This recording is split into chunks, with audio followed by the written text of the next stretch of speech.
everyone. Welcome to this week's lecture. Hope everybody is doing well, staying safe, staying close to home, staying intellectually engaged with the world around you. So, welcome to the online lecture series of CO 350 to UOG students and to the general public.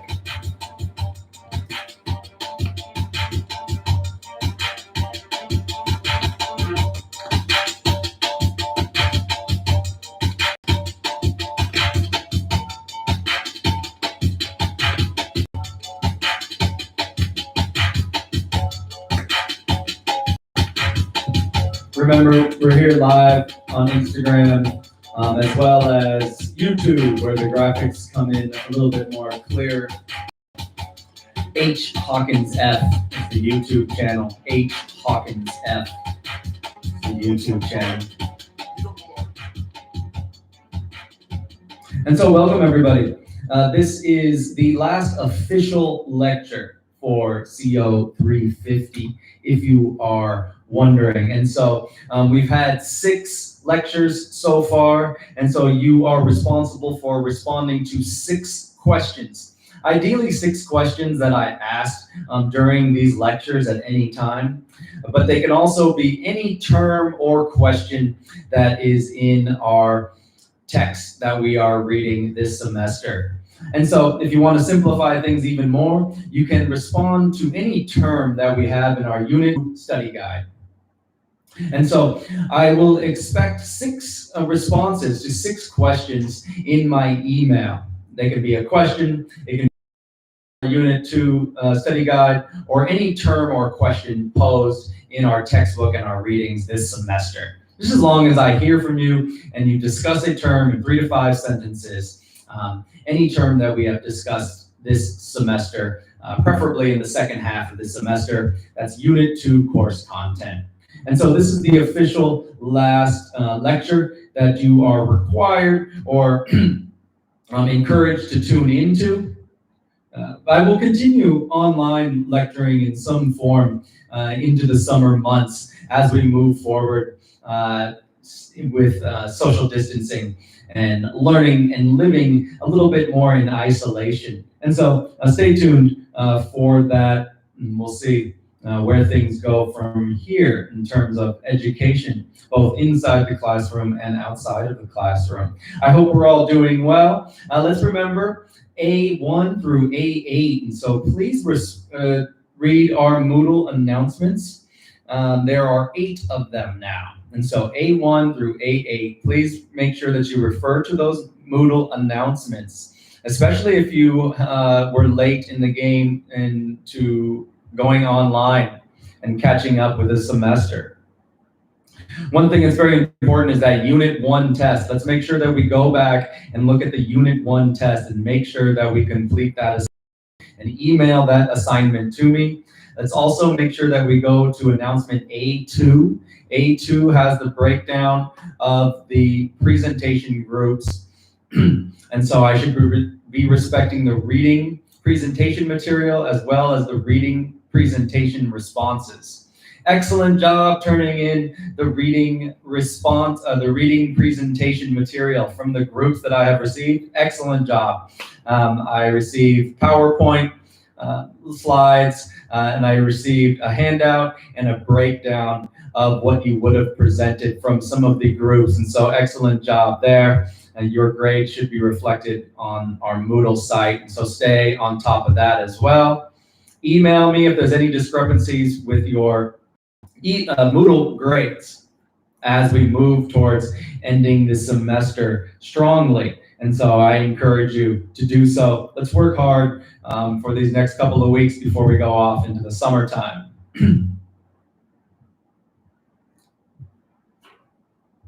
Public display, the big news here is our public display is due tomorrow. And so public display due Friday, 5/8. I should be receiving this in my email. It should be a public display. It should be a documentation of that public display. And then it should contain an essay component. And let's everybody remember that the essay component is a requirement for everybody. And so this is a college class. We often have to write analytical essays. We're doing a public act of communication, which is a speech act of sorts. And then we are also writing about it. And so make sure that you fulfill that essay component. This is a nice moment to tell me what you are trying to do and ideas that you were trying to get across. And maybe you got those across or not in the public display. The essay component is a nice moment for you to articulate what you were attempting to do. And of course, I will be grading that according to the assignment prompt, that public display assignment prompt on our Moodle site. We are looking at reading 7 through 11. And so reading 7 through 11 here, I will go over. Today is a pretty light day. I will review some of these terms from our Unit 2 study guide. And so our Unit 2 study guide is up and it is on our Moodle site. Once again, make sure we are familiar with this study guide. Just like in class, I offer a study guide a week ahead of the test. And so the test will be a little bit different here in the online apparatus. The test will take place next week and it will follow the study guide. And so I will not test you on any terms that are not in that study guide. And you will have 1 week to complete the test. And so the test will be somewhat of an essay test here that will utilize your understanding and ability to articulate the definitions of the terms within that study guide. And so very important, just understand each term, define each term in its individuality, and then understand how all of those terms work together to comprise Unit 2 course content. I will issue the test on Monday next week. That means look on Moodle site and you will see the test, download or upload that test, and then you will have all the way until Thursday. And so 4 days to take this test, not the most time specific test here. And so you will have 4 days. And so make sure you go on around Monday or Tuesday and become familiar with that test and then complete the assignment by Thursday and email that to me. Along with our reading responses, that should, in our public display, that should be the semester. And so make sure that we have completed all or most of these tasks here. Stay on top of online Moodle grades and see how you're doing in the class, and email me and let me know if you're having any discrepancies or troubles.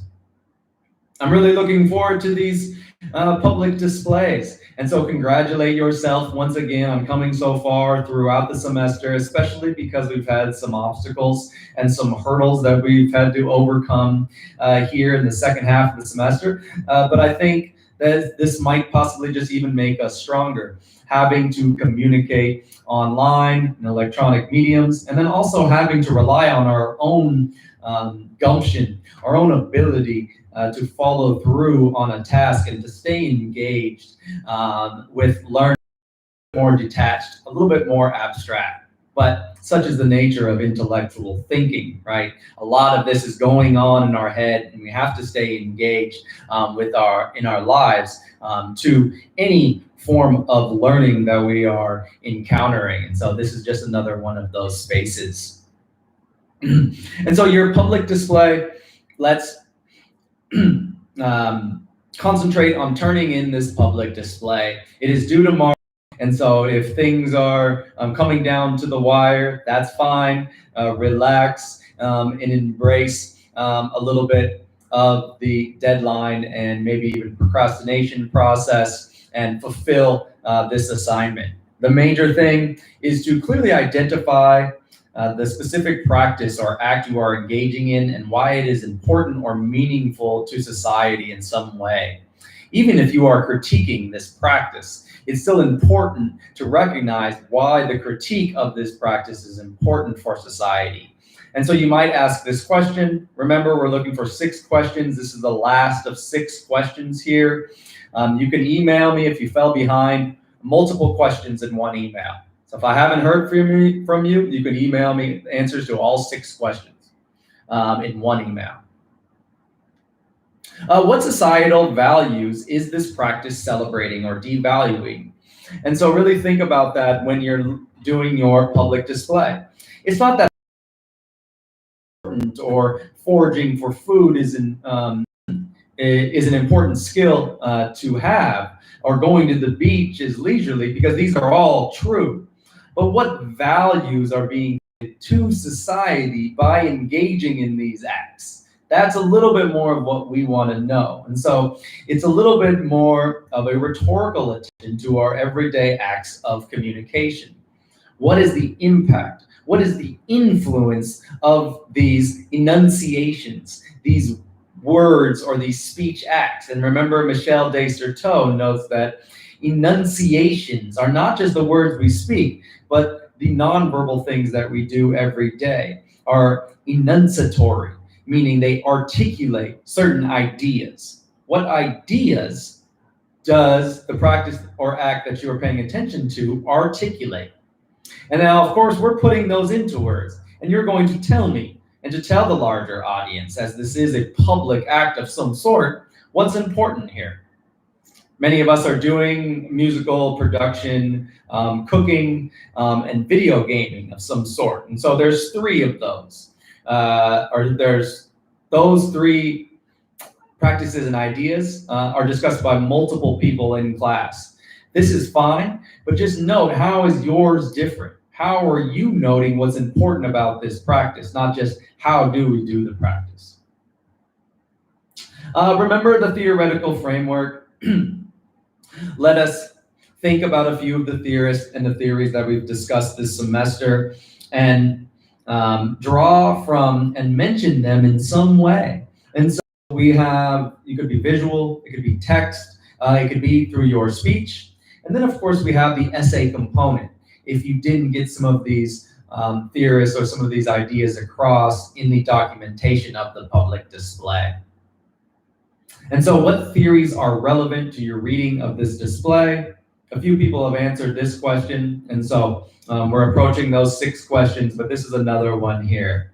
What theories are relevant to your reading of this display? And the display is your public act of communication, the practice that you are engaging in. Finally, fulfill the assignment by recording, editing, and publishing a produced documentation of your public display. This is a lot of the work that many of us are already doing. We're starting to post-produce, we're starting to edit and manipulate the documentation footage of our public display. So remember, we have YouTube, internet of any sort, websites, Facebook, Instagram, various social media accounts, and then, of course, public space. Email me, get this documentation, send me the links. If there's any type of technical obstacles, we will attend to those, and we'll work out the best way for me to view what you did. And ideally, what you did, a larger audience is also able to view. What did you do, and how did you inform the public of what you did? I started a garden down the street, an empty lot, for example. This is nice. This is what I did. It happened in a public space, but how did I inform the larger audience? And so that might be where this third element comes into play, the documentation and the manipulation of this casual gardening experience as a public act of communication. I can produce a video, I could put up signs in real space, I could take pictures and post them, I could create a website and let people know what I did. And so you can see the various levels of communication that we are experiencing here. So third question, what did you do and how did you inform the public of this? 3 questions. Let's really attend to your public display. And so our public displays are due tomorrow. We are reviewing our Unit 2 course content here today, and we will have a Unit 2 test that will take place next week, Monday through Thursday, meaning I issue the test on a Monday and it is due by Thursday. Anytime before Thursday, it is considered on time.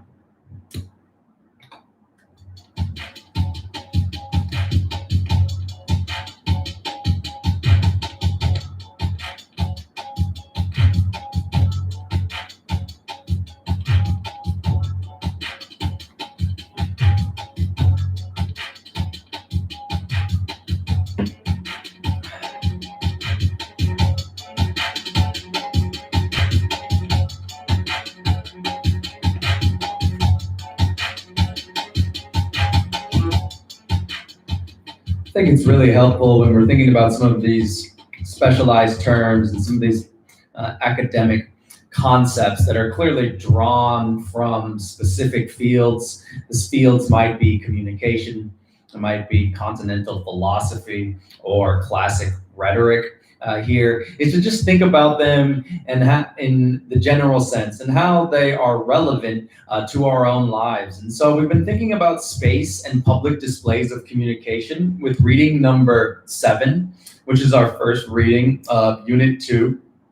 And we discussed a few theorists, Michel Desserteaux, Henri Lefebvre, W.E.B. Du Bois, and Gloria Anzaldúa. And so I've asked you to think about these scholars and use some of their concepts. And you might just think about how they relate to your everyday life. And so public space, physical and geographical space, is no longer just physical. It is also social. It is no longer just an environment. It is now an atmosphere that we can read and feel, and it is alive and full of values and meanings and constitute not just a physical space, but a whole theoretical lens about how we look out onto the world. And so you can think about any space on Earth and think that it is in a natural state, but it is not natural. It is touched by the human condition and our human hands and our human understandings of what that space is. And so walk deep into the jungle and you will most likely be on somebody's property or in a space that has been considered in the past in some way. And so as we walk out into the jungle, we are engaging in a public display of communication. We might physically be walking on somebody's land. We might also be in an act of exploration that is personal for us, but it impacts other people. We will undoubtedly cross paths with the hands of civilization, humans that were there in the past. And so those acts build upon the acts of previous generations. And in this environment, we have our notion of the public sphere. And remember that notion, remember classic rhetoric from a participatory society. This is the foundation of democracy. And so our contemporary public sphere functions very similarly, where all actions and all forms of communication impact and are influential to society. And so we're looking at public displays of communication. Congratulate yourself that we are now producing public displays of communication and not merely absorbing knowledge, but now producing knowledge and using some of the knowledge that we have gained this semester. Enjoy that as well. Michel Desserteaux writes a very seminal text called The Practice of Everyday Life. And in this text, he outlines how the background of our everyday lives should be moved to the foreground. And so when we often say terms, phrases like, I did nothing today, or I didn't do anything this weekend, think about what you actually did. Most likely you engaged in various practices that were very important and very meaningful and said a lot about who you are, the culture that you represent, and your identity as well. And so Michel Desserteaux breaks down a couple concepts. I'll discuss 4 here. Strategies and tactics, and place and space. And so strategies coincide with place, and tactics coincide with space. The strategies are defined by the powers that exist with any given spatial environment, and that's the place. If you walk on the campus of UOG, then you're on a public university campus, and it has a slew of strategies. You cannot skateboard, you have to drive in certain places, you have to park here, you can't walk into a classroom that's ongoing, you have to be quiet in the library. And these are laws, policies that are written by the place, by the power of the place, UOG, right? And so these are strategies.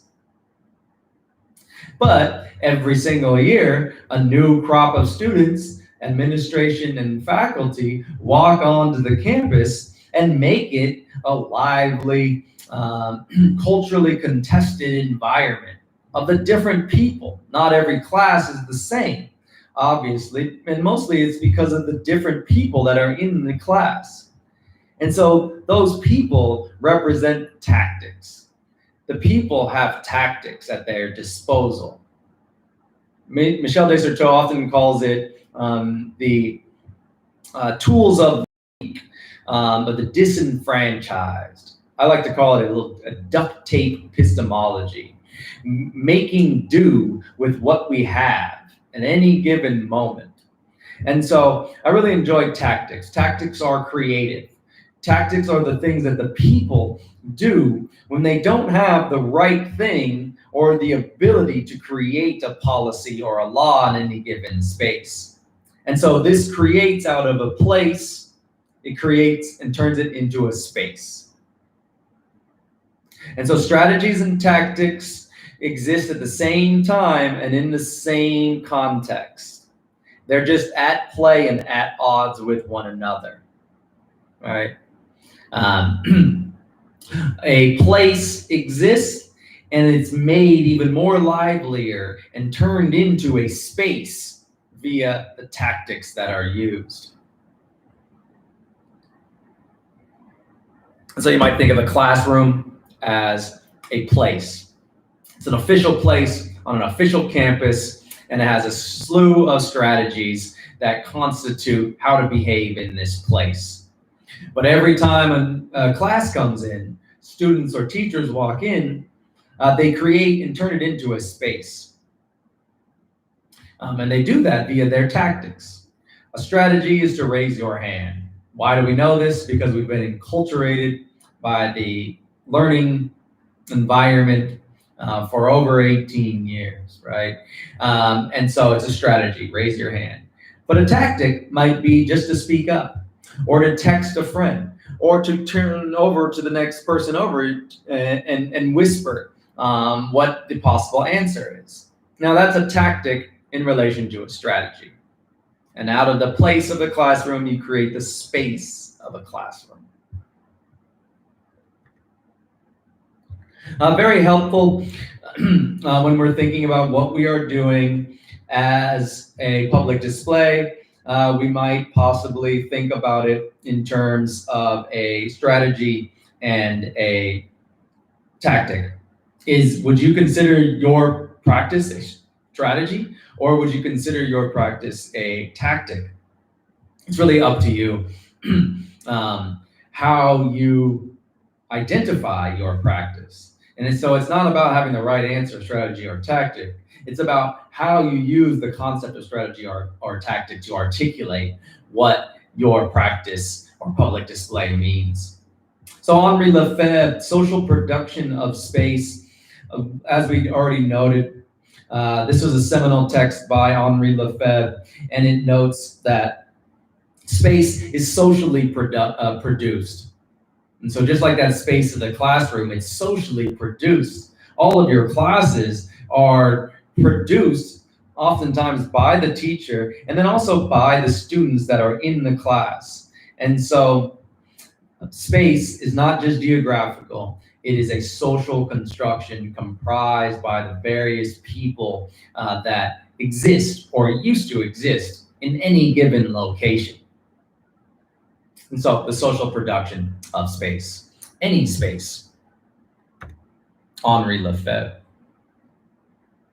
W.E.B. Du Bois, don't call him W.E.B.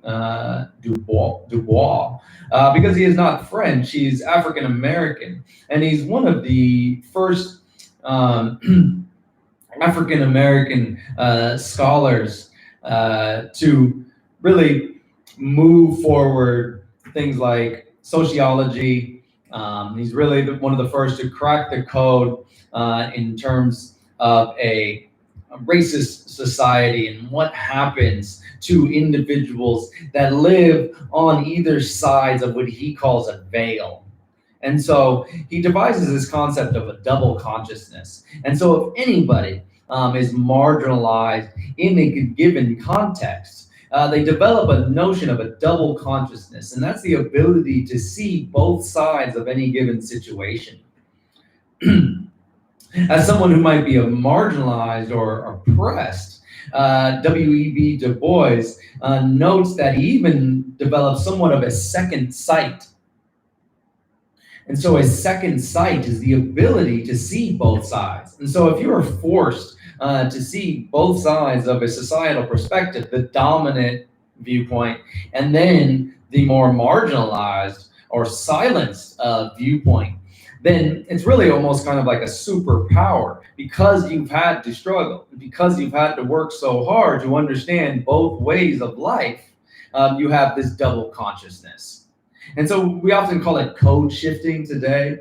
You might think about moments when you switch up your style of speaking or thinking to communicate with any given group that you are with.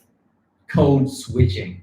W.E.B. Du Bois' notion of double consciousness, he came up with this way back in the early 1900s, and really represents the beginning or an early moment in Black liberation theory in the United States, an Africana consciousness that we might use for articulating what's important about our public displays.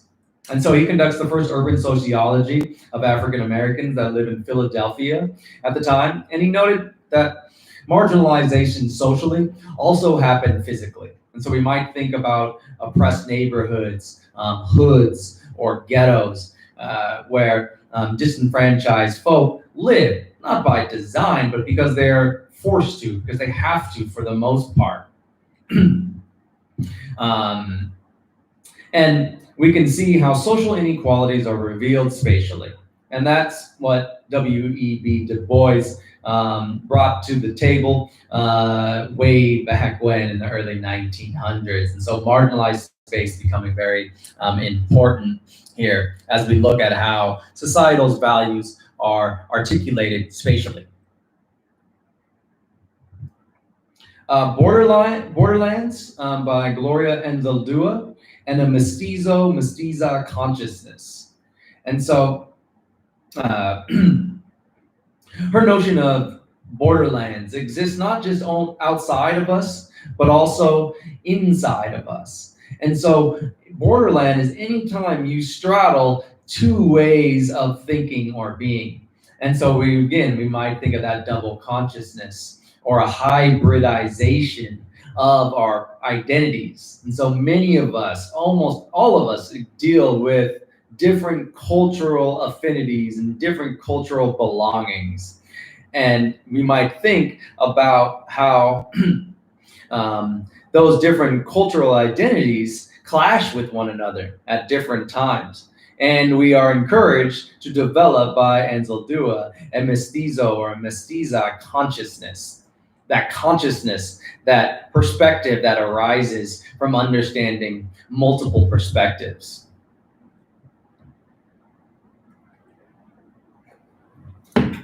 And so let's take a little bit of break. Think about those four scholars and think about their ideas, and you might respond to those terms: borderlands, double consciousness, strategies, and tactics. And how do they relate to your own lives or to the public display that you are currently producing?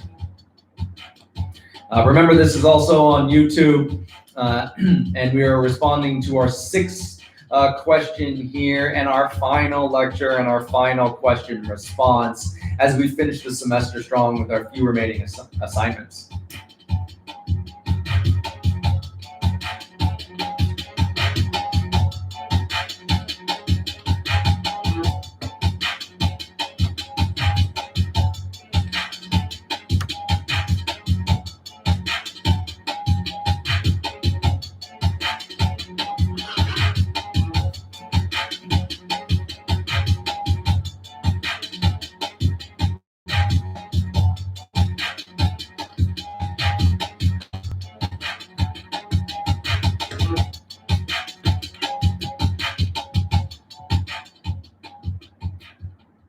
Of course, as we go into our public displays, we also might think about the history. And I offer street skateboarding and surfing, or Nalu, as how we can articulate the meaningfulness of any given practice. And a lot of this meaning is lost in its contemporary meal at home, or what it means to ride waves of water near the shore is lost in a contemporary context. As public displays, they become situated as having a particular value. And so our job here is to articulate that value that is overlooked. And so in the history of surfing, that starts throughout Oceania and takes real form in Hawaii is Nalu as a political and social and important cultural practice is lost in its contemporary notion of surfing. And so some of that is still there, but what I was trying to articulate is some of this history, that this history of marginalization, this history that is lost in many ways. And so you might do something similar. The Kapo'ina Nalu is that borderland space, which I draw connections to Gloria Anzaldua's notion of a mestizo consciousness and her idea of borderlands. And so the Kapo'ina Nalu functions as a space of resistance on the Hawaiian islands. And so we also talked about notions of discovery. We talked about the Hukalea. The Hukalea, and there should be an E there, the Hukalea and the Polynesian Voyaging Society. Surfing is undoubtedly a practice that is an extension of canoe building and seafaring practices that find traction in Indonesia, the Philippines, make their way into Guam, throughout the rest of the Micronesia, and out through Polynesia and Melanesia. And so the Hukalea is a revival of these seafaring practices by the Polynesian Voyaging Society in the late 1970s. The Hukalea, since the late 1970s, has traveled and all over the world. So circumnavigated the globe, utilizing the ancient navigation that was established on this island and many other islands throughout the Pacific. And so that's how important some practices are in the contemporary context. The Hukalea is a canoe. It's currently in Hawaii, and it represents a cultural practice that speaks volumes in terms of historical oppression and then contemporary agency.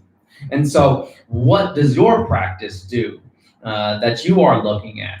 And what is the history that is obfuscated and not recognized in its contemporary setting? Then we went to street skateboarding. In the 1980s, Powell Peralta famously issued a sticker, and the sticker read, "Skateboarding is not a crime." And it is still a slogan that is used today. And it notes the criminalization, and it's a low-level criminalization, but it's still a criminalization, a trivialization, and a marginalization of a public practice. And why is this so? We mostly note that it is so because it disrupts our understanding of the spatial ambiance or context that we exist in. And so think about what your practice does in a context. And so if you trade clothes or you buy used stuff on Craigslist, it's not the biggest deal, but when you look at how the context of consumerism and capitalism and industrialization to reuse and to barter and to use black markets and create networks with strangers where you might trade goods and services, right? This queers, right? It disrupts our notions of capitalist and consumer practices. It also might save the environment in some small way. It might recycle and reuse materials in other ways. And so it makes less of an environmental impact. And so you can see what is being produced and how a given practice functions within that context. And so remember the first number one of our public display is to establish an understanding of the context, the public sphere in which your speech act is taking place in. And so it's one of the most important things in public speaking and delivering presentations is to know your audience. Do an audience analysis, and not so specifically that we understand our particular audience that we are speaking of that's in the room, but more so an understanding the social context, the public sphere, and how important our words become within a larger historical and societal context. And so it's always in the room, right? That history is always here and it's always in that space. And remember, that space is not just geographical, it's social. And so that social environment. Believe it or not, street skateboarding in many ways was devised in the Hawaiian Islands over 2,000 years ago in the form of surfing. It makes its way, it's called sidewalk surfing at first on the streets of Southern California. And people created ramps. These ramps were indicative of the wave. And so they modeled the wave of surfing. Later on, it becomes street skateboarding. And so the wave is removed. What's the new wave? What's the new context? The societal context, right, becomes the new wave for street skateboarding. And street skateboarding inherently comments on the industrialized space, which it existed and which makes it even possible.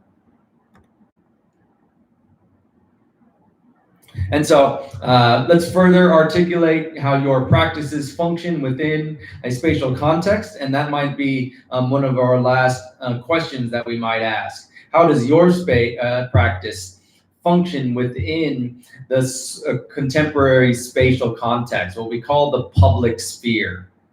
And so we also might just slow down and think about how we are dealing with post-production, how we are editing and producing our own lives. Many of us are communicating out to the world in new ways or in ways that are becoming more important to us because we're not out there physically interacting with as many people as we used to. And so what ways are you communicating with the outside world? And how are you dealing with post-production? And in the editing process, you might deal with a little bit of impression management. You might do a little bit of face work.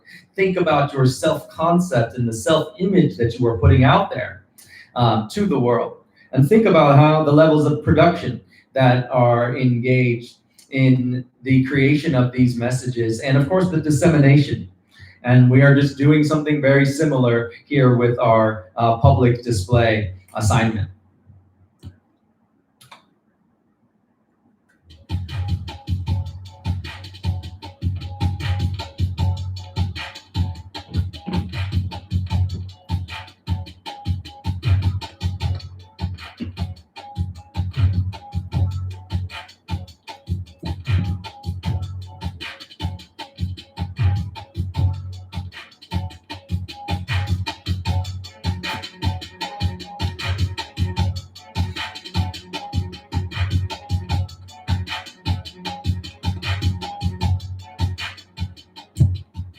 How are we editing, performing, and disseminating messages to the larger public? Why are we doing this? What references are we making when we are creating messages and disseminating these forms of communication or these communication acts to a larger public. And so remember, post-production is just an audio-visual term that has to do with editing. Every time a movie or a film or show is filmed, it spends a lot of time in post-production, the adding of visuals and the adding of audio and the editing of different clips. Think about how you engage in post-production in your own life. I find it fascinating that we can now create entire movies and films just on our phone. And many of us are aware of levels of post-production that previous generations are not aware of. I could take a picture here, go outside, take a picture, and then edit them and put them close together, and I toggle back and forth between the two scenes. Used to have to go to school and deal with expensive equipment to learn how to do this. Now most of us have these tools at our fingertips, and so this is the technical term of post-production.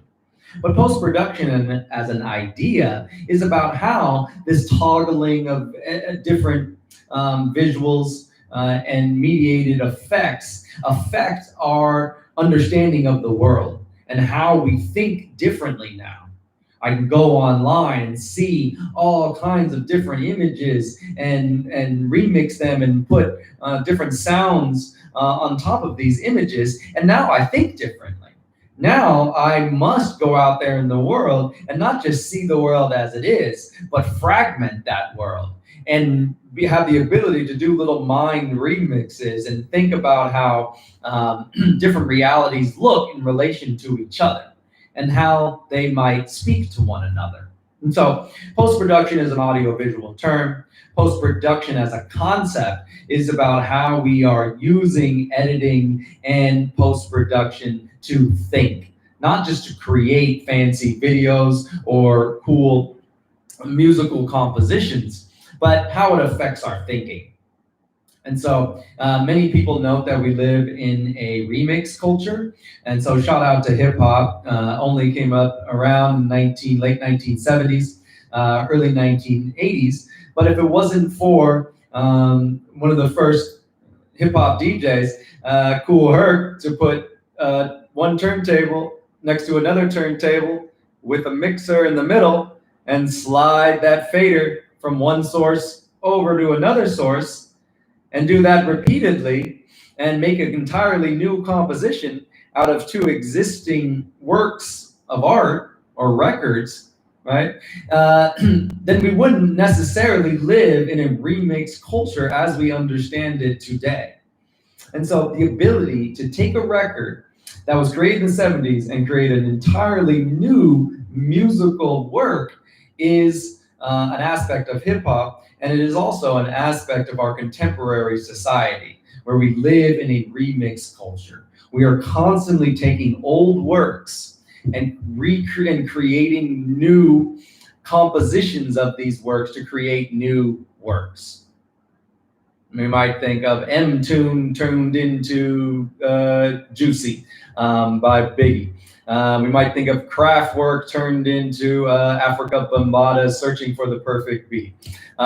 We might think of any given sample remix that we are familiar with and note how it is a form of reuse. And so we are reusing existing text.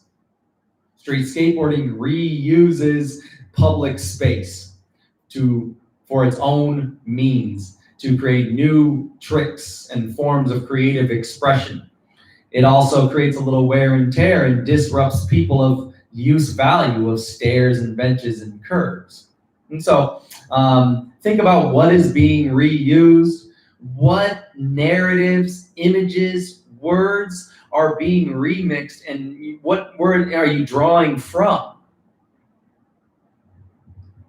If you're having a yard sale or you're cooking, how are you reusing different cuisines? How are you mashing up different forms of fashion from different eras, and what does that mean? And remember, just like Michel Desserteaux, extrapolate, bring that background into the foreground and pay it intellectual attention and discuss what's going on here. And so believe in this practice at this point. Assignment due tomorrow. Trust yourself, trust what you have chosen here to concentrate on and to discuss.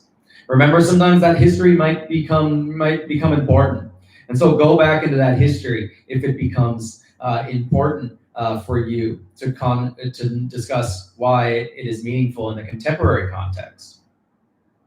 Interventionist practices, constructed situation, the derive, detourment, DIY, the tour, meaning just movement, and collectives, meaning bringing people together. These are just ideas. You might think of your practice and your public display as epidectic rhetoric. You might think of it as a public display. You might think of it as a public speech act. You might think of it as a constructed situation, or you might think of it as an interventionist practice. Whatever one just kind of helps you understand what you are doing here. And so, as we're slowing down here, I'm really looking forward to viewing these and seeing them, and of course evaluating them. But before I get to evaluation, let's just applaud a job well done by conducting and documenting this public display. I know it is a hard time to feel uplifted in the public sphere and to communicate to a public sphere, but I also think that it might be an even more important time to do so. So, Nicholas Bourriard, our reading number 10, and then Thompson, reading number 11 with the interventionists.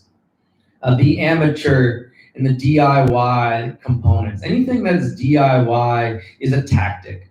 Remember that tactic versus the strategy. I talked about a duct tape epistemology. Everybody know what duct tape is? Silver tape. What do we use duct tape for? Everything, right? But we always use it when we don't have the right thing. And so I need a screw, or I need a nail, or I need some epoxy. But all I have is this duct tape. And so it'll work. And so a DIY is, of course, do it yourself aesthetic.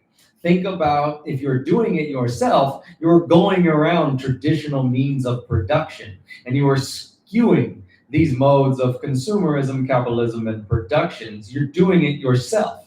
Think about the tools and the materials that you might use in this instance.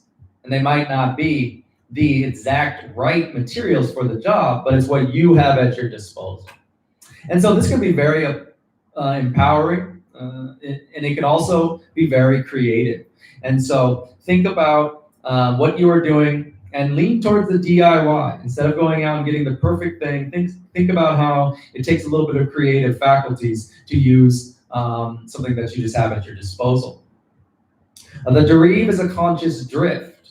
I relate street skateboarding to the derive, and that going somewhere, going anywhere in our modern context, just for the sake of the journey, is political and disruptive of our work-life worlds in many ways. Taking a stroll, taking a hike, walking aimlessly, wandering, riding your bike, skateboard, or going to the beach and then walking along the shore. All of these can be considered derives, conscious drifts. And so when we drift, we're not commuting, we're not going shopping, we're not going to a friend's house or going to run an errand. We're just moving around for movement's sake. And so this is the French Situationist International concept of le derive. And so how we move through various environments or wander consciously. The tour is very similar. If multiple people are walking together, or in this context, if somebody's walking and you're somewhere else and you're walking somewhere else and you're communicating with one another, it's somewhat of a tour. It's like a derive, but you're in contact with that person. And so we might think of a march. We might think of a pilgrimage or various other forms of movement that are important for movement's sake. And so seafaring in Micronesia and in the Marianas is very important and very political, not for moving goods and people from point A to point B, because in the modern context, we have means that do that in a more convenient manner. But it's important because it speaks to the space and to our cultural practices that are meaningful in the contemporary context.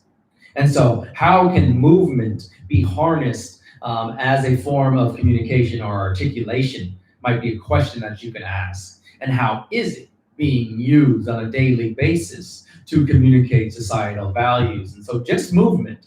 And remember, going back to that geographical space, comments on space as well. And that's very important, that collective. That collective space. Lastly, collectives. If you are dealing with other people and you are going around, once again, the parameters of what brings people typically together, then you're dealing with a little bit of a collective. And so if people get together and make a meal at home, it brought those people together, and that's what's important. You didn't go out to a restaurant, right? You brought people together in your own home. And so if you had a Skype or a Zoom conference call and people cooked food or showed people how to cook food, or if they went on and showed each other how to knit or do yoga or make a model or anything, it's not so much the making of the model or the cooking, or the doing yoga there that's important, although it is, because that's what brings people together. For us, you might articulate how it's just the people in that space that's important. So gathering in large groups is illegal right now, or looked down upon, but it is always seen as a particular threat. And so people coming together in any way is very powerful and can speak volumes in and of itself. And so if you are doing something that brings people together, and there's plenty of ways to bring people together outside of being physically close to each other. Remember, this is social. It's social. It's not so much social distance, but it's spatial distance that we're dealing with. And so collectives, bringing people together, even if it's an electronic space, you might talk about the values that are at work there.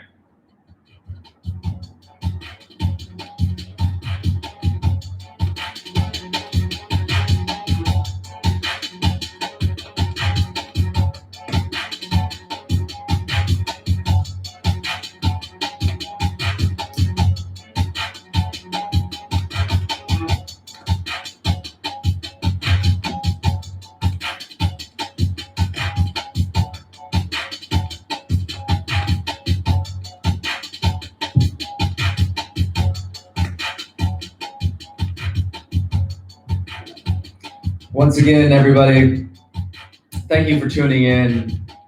Congratulate yourself on staying engaged in the online learning environment. I hope we are all safe and well and finish the semester strong here. We'll have Unit 2 test next week. I will issue it Monday. It will be due by Thursday. Let's work hard and diligently on our public displays. Of course, shoot for that deadline tomorrow, but if any technical obstacles arise, email me and I will undoubtedly give you a short, small extension on that deadline of tomorrow. And all assignments and everything should be turned in by next week, Thursday or Friday, when we complete our Unit 2 test. Again, if you have any questions, please email me. Be